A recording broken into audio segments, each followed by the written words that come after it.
Hi, in this video, we will talk about a few tricks which will help you crack SRM HMCET exam. You need to finish 4 sections of SRM HMCET exam within 90 minutes, which means you need speed with accuracy in order to attempt 100 questions in total.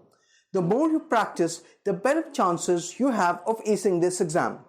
Remember, negative marking is not a factor here. Therefore, try to attempt all the questions. Manage your time properly. Give appropriate amount of time to each section.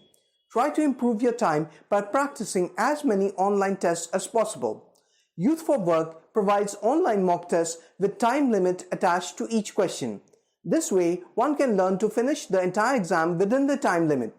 For practices, I would recommend you the Prep Guru application by Youth for Work, as it is the best app for preparation. The link of the app is given in the description below.